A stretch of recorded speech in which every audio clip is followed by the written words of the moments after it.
Happy 4th of July.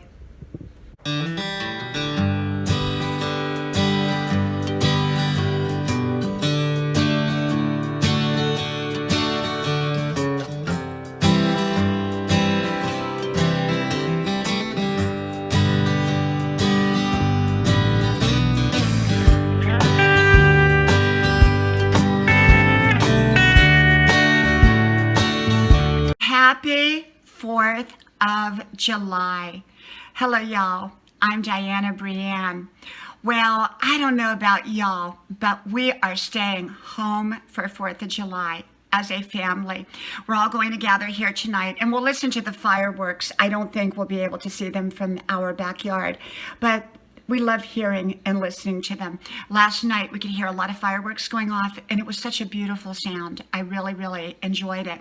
But it's hot and muggy here. Very, very hot and muggy here. And yet, we're going to sit outside, and we're going to barbecue. I have all kinds of food in preparation for tonight, and I am so looking forward to it. I love 4th of July at home. I've spent many 4th of Julys out and fireworks and wonderful times, and I was thinking about memories on 4th of July. And one of my favorite memories was when I was very, very young and we would go to Grandma's house on 4th of July, and she had one of those old-fashioned barbecues, with the bricks, and we'd put charcoal or wood or whatever we had to put on it. And there was always, family and extended family, and it was so wonderful. And I remember we didn't have video games or virtual games or iPods or anything back then. I think Grandma may have had a rotary phone, but that was about it. Anyhow, Grandma had an outhouse, and I'll never forget, we kids used to make up our own games, and one game was, let's see how long one of us can stay in the outhouse without trying to throw up. The goofy things kids did. And I remember I could never stay in there because in the summertime it smelled really bad in the outhouse. And I used to stay out there and, like I could make it maybe a minute in the outhouse, and then I'd come running out, and whoever could stay the longest would win a piece of candy. I mean, we were silly kids at that time. And then another game we played was roll down the hill, and who could roll down the hill the fastest would win the piece of candy. So we used to play real games and do real things and have good times.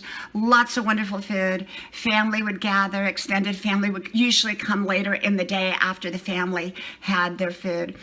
And then I remember another wonderful 4th of July was with my husband, when I first was with my husband, and I got to meet most of his family over 4th of July for some kind of like a lobster fest. And it was wonderful. So I hope you are having a wonderful 4th of July. And, we are so blessed.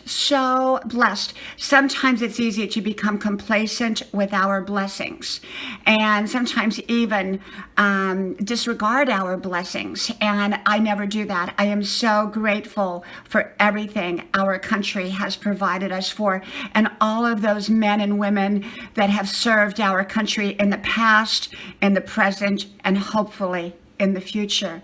I mean, they are just amazing, the sacrifices they and their families have made. And those are tremendous sacrifices. And we want to honor them.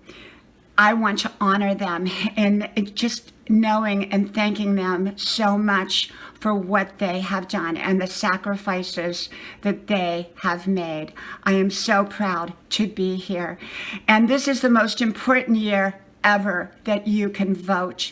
The most important time to be vocal about your beliefs and your truth. Do it always in the right way. Do it in the right way, but be vocal and make sure that you are informed. Don't take misleading, uninformed information, opinions from other people. Develop your own opinion based off of correct information. And so for me, I believe in speaking my truth as I see it. And I always encourage others in the right way to speak their truth as well. and be so grateful for the blessings that we have, because they could so easily be taken away, and we don't want that. We want to hold on to our blessings and continue to build and hopefully thrive. And sometimes we have to have pullback in order to appreciate what it is that we have. And I feel like right now we've had pullback, and pullback kind of gets our attention to look at what we do have. So often people are focused on more, that they don't appreciate where they've come, where they've been, and what they have. And sometimes pullback, when we have to conserve a little bit, and we have to reflect, and we have to look, and we have to question, sometimes that can be a very good thing, so that we truly appreciate what we have. So I just want to say happy 4th of July to all of you. May God bless you, and I hope to talk to you soon again. From my house to yours, I'll talk to you then. Bye-bye.